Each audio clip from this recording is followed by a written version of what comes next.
Colouring பண்ணியிருக்கா பாரு, ஸ்கூலில் கலரிங் பண்ணது. அவளும் அவங்க அக்கா வந்து டீச்சர் ஆட்டம் விளையாடுவாங்க. நான் டீச்சர், நீ ஸ்டூடெண்ட். அவளே வந்து எல்லா ஸ்டூடெண்ட்டும் எந்த பேர் போட்டாலும் அவளே போய் நிற்பா. சோப்பு தான் ஃபோனு, சோப்பு தான் ஃபோனு, இதுதான் ஃபோன் வச்சுன்னு ஆளுக்கு ஒரு ஃபோன். ஐஃபோன் நாங்கள் வச்சுருக்கோம்னு சொல்லிட்டு ஃபோன் வச்சுன்னு விளையாடுவாங்க. நாளைக்கு தாவணி மாதிரி கட்டிக்கின்னு டீச்சர் ஆட்டம் விளையாடுவாங்க அவங்களும் அவங்க அக்காவும்.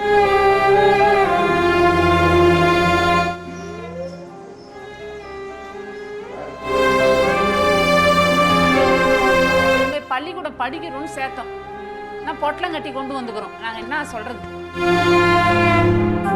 பணம் வேணாம் சார், நீதி தான் வேணும். அங்க இருக்கிற சிஸ்டரே கிடையாது. சிஸ்டர்னா எப்படி இருக்கணும்? நேர்மையா இருக்கணும். போலீஸ்காரே எங்கிட்ட மறைக்கிறாங்க, அவங்க எங்களுக்கு உடனேவே இல்லை. இந்த பாட்டுலாம் பாடிடுவா. இந்த பாட்டுலாம் அவளுக்கு எல்லா பாட்டுமே தெரியும். இது வந்து ஸ்கூலில் வச்சுருந்தது, கலரிங் பண்ணியிருக்கா பாரு, ஸ்கூலில் கலரிங் பண்ணது. இதுதான் ஸ்கூலில் மார்க் பண்ணது.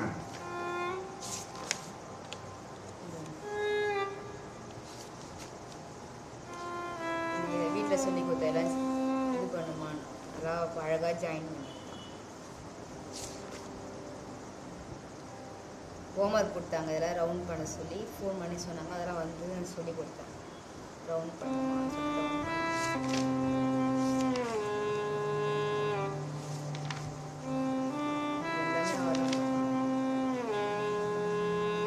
இந்த பேக் வந்து பிச்சிச்சு இப்படி கழுத்துல. அவளும் அவங்க அக்கா வந்து டீச்சர் ஆட்டம் விளையாடுவாங்க. நான் டீச்சர், நீ ஸ்டூடெண்ட். அவளே வந்து எல்லா ஸ்டூடெண்ட்டும் எந்த பேர் போட்டாலும் அவளே போய் நிற்பா. தனுஷி கூட அவளை நிற்பா, லியாலட்சுமி கூட அவளை நிற்பா. அவன் என்ன பேர் சொல்றான் எல்லா பேருக்கும் அவங்க அக்கா தான் வந்து நிற்பா. அதுவே டீச்சர் ஆட விளையாடி நடப்பாள் அவங்க ரெண்டு பேருமே. இதில் கூட பாருங்க, அவளுக்கு வந்து ஃபோன் வந்து சோப்பு தான் ஃபோனு, சோப்பு தான் ஃபோனு, இதுதான் ஃபோன் வச்சுன்னு ஆளுக்கு ஒரு ஃபோன். ஐஃபோன் நாங்கள் வச்சுருக்கோம்னு சொல்லிட்டு ஃபோன் வச்சு விளையாடுவாங்க. இந்த ஷால் எடுத்து தாவணி மாதிரி கட்டிக்கின்னு டீச்சர் ஆட்டம் விளையாடுவாங்க அவங்களும் அவங்க அக்காவும். நீங்க ஏன் இன்ஃபார்ம் பண்ணாம இருக்கீங்க? பேரண்ட்ஸுக்கு இன்ஃபார்ம் பண்ணாம ஏன் இருந்தீங்க? போலீஸ்க்கு இன்ஃபார்ம் பண்ண முடியுது, உங்க சர்க்கிள் எல்லாருக்கும் ஃபோன் பண்ண முடியுது, பேரண்ட்ஸுக்கு இன்ஃபார்ம் பண்ண முடியலையா? அண்ணன் ஏன் சேகரி நீ முதல்ல என் குழந்தைய நீங்க ஹாஸ்பிட்டல் கூட்டுமா? நீ யார் என் குழந்தைய? ஏதோ ஆயிடுச்சு எனக்கு நீ ஃபோன் பண்ண, நான் கூட்டு போயிருப்பல்ல, நீ ஏன் கூட்டு போன என் குழந்தைய? திருட்டுத்தனமா ஏன் தூக்கின்னு ஓடணும்? மெயின் கேட் வழியா போக வேண்டியது ஏன் வேற ஏதோ கேட் வழியா போயிருக்க? சிசிடிவி ஃபுட்டேஜ்ல கவர் ஆயிடுதானே வேற கேட் வழியா கூட்டு போனேன். திருட்டுத்தனம் பண்றதுக்கு எப்படிலாம் பண்ணணும் பிளான் போடுறீங்க. அங்க இருக்கிறவங்க சிஸ்டரே கிடையாது. சிஸ்டர்னா எப்படி இருக்கணும்? நேர்மையா இருக்கணும். சிஸ்டர்னா அது மாதிரி பொய்ய மறைக்கிறாங்க, உண்மையை மறைக்கிறதுக்கு சிஸ்டர் அவங்க பேரு. ஏசப்பா தண்டிப்பாரு கண்டிப்பா. அது கிறிஸ்டின் ஸ்கூல், ஏசப்பா தண்டிப்பாரு அவங்க எல்லாரையுமே. அடிச்சிருக்கணும், அப்படி இல்லைன்னா பாத்ரூம் எங்க போகல வழிக்கு வந்துருக்கணும். இது மட்டும்தான் எங்களுடைய சந்தேகம். ஆனா பாத்ரூம் போற வழியில ஒரு கேமரா இருக்கு, அதை நானே பார்த்துருக்கேன். அந்த கேமராவோட ஃபுட்டேஜ் பார்த்தா தெளிவா தெரிஞ்சிடும் என்ன நடந்தது, ஏது நடந்தது எல்லாமே தெரிஞ்சிடும். அந்த கேமரா காணும், அதை கைட்டாங்க. 5 கேமரா மிஸ் ஆகுது. அந்த 5 கேமரா தான் தெரிஞ்சிடும். போலீஸ் ஸ்டேஷன்ல 32 கேமரா தான் கொடுத்துருக்காங்க. 37 கேமரா டோட்டல் ஸ்கூல்ல 37 கேமரா தான், 32 தான் கொடுத்துருக்காங்க. அவங்க அங்க இருக்கிற டாக்டரே சொல்றாங்க செப்டி டேங்க்ல உங்க குழந்தைன்னு கேக்குறாங்க. ஒரு நாத்தம் இல்ல ஒண்ணுமே இல்ல, அப்புறம் எப்படி செப்டி டேங்க்ல விடுவாங்க? நீ உழுந்து காமி, நீ அப்படியே வா, வாசனை எதுவுமே இல்லைன்னா நீ செப்டி டேங்க்ல விழுந்த நான் இது பண்றேன், நீ விழு.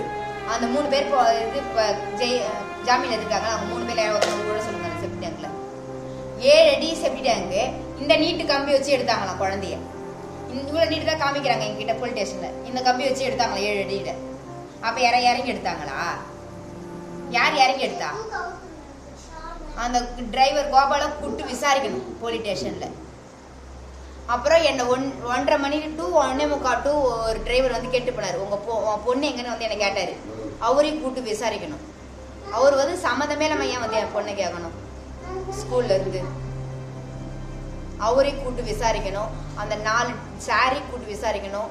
சிஸ்டர் அங்கே எல்கேஜிக்கு 3 மிஸ்ஸு ஏபிசி, நம்ம யூகேஜி ஏபிசி, அந்த 6 டீச்சரையும் கூப்பிட்டு விசாரிக்கணும். அவங்க 6 பேருமே அந்த கேஸுக்கு உடனே இருந்தாங்க. அவங்க எல்லாரையுமே கூப்பிட்டு விசாரிக்கணும். போலீஸ்காரே எங்ககிட்ட மறைக்கிறாங்க. அவங்க எங்களுக்கு உடனேவே இல்லை, ஸ்கூலுக்கு தான் சப்போர்ட் பண்ணுறாங்க. எங்களுக்கு யாருமே சப்போர்ட்டே கிடையாது.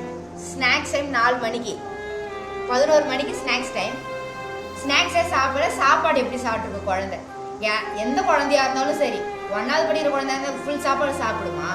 ஃபுல் சாப்பாடு சாப்பிட்டு அப்படியே வெறும் கப்பு கொடுத்து அனுப்பிச்சிக்கிறாங்க. ஃபுல் சாப்பாடு நான் ஊட்டி விட்டுட்டேன். என் பொண்ணு தயிர் போட்டு சாப்பிடவே மாட்டா. நான் தயிர் கொடுத்து வச்சேன், அவங்க அக்காவுக்கு கட்டுறேன்னு சொல்லிட்டு எனக்கு தயிர் வேணுமான்னு சொல்லிட்டு தயிர் பச்சடி கேட்குறாங்க, வெங்காய பச்சடி. நான் கொடுத்து அனுப்புகிறேன். அதையும் காலி டாப்பா, அதுவும் காலியாக இருக்குது. சாப்பாடு கப்பு காலியாக இருக்குது. ஃபுல் சாப்பாடு எந்த குழந்தை சாப்பிடுது? இதில் ஏதோ மர்மம் இருக்குது என் குழந்தை இறந்ததுக்கு. அது என்னன்னு எங்களுக்கு தெரியணும். எங்களுக்கு ஒரே கொஸ்டின், முதல்ல பேரண்ட்ஸுக்கு எதுக்கு இன்ஃபார்ம் பண்ணலாங்க? எங்களுக்கு பணம் வேணாம் சார், நீதி தான் வேணும். ஐயா வணக்கங்க ஐயா. ஒரு 3 மணிலேருந்து பசங்க போயிட்டே இருந்தது. என்ன அது பசங்க திடீர்னு போகுதுன்னு சொல்லிட்டு அவளால் குழந்தை பிறந்தாலும் அவள் போகிறது எப்பயுமே அவங்க பெரியம்மா தான் போய் கூப்பிட்டு வருவா, அம்மான்னு தான் கூப்பிடுவா. அவள் போய் எழுந்து அவள் பொண்ணுக்கும் மெசேஜ் வந்துச்சா 3:09க்கு. என் பெரிய பொண்ணுக்கு தான் மெசேஜ் வந்துச்சு. அவளை பிள்ளைக்கு, இறந்த பிள்ளைக்கு கிடையாது, அவளுக்கு மெசேஜ் வந்துச்சுன்னு சொல்லிட்டு என்ன இது திடீர்னு மெசேஜ் அனுப்புகிறாங்கன்னு சொல்லி வெளியே பெரியாம பசங்களை அனுப்புகிறாங்கன்னு சொல்கிறாங்காட்டியும் ஒரு தாத்தா வந்து சொல்கிறார், ஏதோ குழந்தை செப்டிக்கலாம். அப்பயே பகீர்னு ஆயிடுச்சு. அப்பயே இவகிட்ட சொல்கிறேன், ஏம்மா எந்த குழந்தை விழுந்ததுன்னு உடனே சொல்லியிருப்பாங்க பேரண்ட்ஸ்க்கு, நீ பயப்படாத இரு அப்படின்னு. எங்களுக்கு ஒரு தடன்னு ஆயிடுச்சு. அப்படி இருந்தும் போகிறங்காட்டியும் அங்கே யாருமே ஸ்கூலில் இல்லை. அதுங்காட்டி எல்லாரையும் அனுப்பிட்டாங்க. அனுப்பிட்டு வேன் வெளியே போகுது. ஆனால் போலீஸ்காரங்க இருக்கிறாங்க, அவங்களும் ஒன்றும் எங்களுக்கு பதிலாக சொல்ல. திரும்ப கப்பத்துப்புன்னு கத்திக்கின்னு ஓடியாந்தா அங்கே ஆஸ்பத்திரியில் இருக்கன்றாங்க, புள்ள போயிடுச்சுன்றாங்க. புள்ளையா நாங்கள் இவ்வளோ இதாகும் அப்படின்லாம் ஒரு சூதுவாது தெரியாமல் என்ன பண்ணிட்டோம், நாங்கள் பிள்ளைய அடக்கம் பண்ணுறதில்ல. ஐயோ புள்ள போச்சே, என் புள்ள தனியாக கூட தூங்காது. அதான் ஒரு பெரிய விஷயம். ஐயோ தனியாக இருக்குதேன்னு நினச்சி அடக்கம் பண்ணுறதுலே இருந்துட்டோம் பாருங்கள். இவங்க இதை மறைக்கிறதுலே இருந்து நான் அரெஸ்ட் பண்ணதுலேருந்து அந்த அம்மாவை எல்லாம் ஆஸ்பத்திரியிலேயே வச்சுருந்தாங்க. உயர் ரத்த அழுத்தம்னு இவங்க என்ன பண்ணியிருக்காங்க, மறைக்கிறதுலையும் அவங்க வெளியே கொண்டு வரதுலையும் இருந்துருக்குறாங்க. இன்னும் போஸ்ட்மார்ட்டம் ரிப்போர்ட் கூட வரலையா. ஆனால் என்ன தான் நடந்ததுன்னாங்க, இதுவரையே எங்களுக்கு நீதி எங்கே கிடைக்கும்னே தெரியல. யார் சப்போர்ட் பண்ணுவாங்க, யாரை பிடிக்கணும்னு கூட தெரியல. இதில் வேற சொல்கிறாங்க எம்எல்ஏ தான் ஃபுல் சப்போர்ட் அவங்களுக்கு. அவங்க பசங்க வந்து இவங்களுடைய இந்த ஸ்கூலுடைய ஹெட் வந்து விழுப்புரம் சேக்ரட். அவங்க தான் என்ன பண்ணுறாங்க, அவங்கக்கிட்ட போனோடனே அவர் எல்லாத்தையும் போட்டு பூசி மெழுகி இப்போ வெளியே வர்றதுக்கு ஹெல்ப் பண்ணுறாருன்னு சொல்கிறாங்க. அந்த ஐயா பேர்னா இதுக்கு எங்களுக்கு இந்த ஜட்ஜையா தான் எங்களுக்கு பண்ணணும். நாங்கள் வந்து பாதிக்கப்பட்டவங்க. அது குழந்தை எப்படி உழுந்துதா கூட இருக்கட்டுமேங்களா ஐயா. உழுந்தா யாருக்கு ஐயா முதல்ல தகவல் சொன்னோம்? பெற்றவங்களுக்கு தானே சொல்லணும்.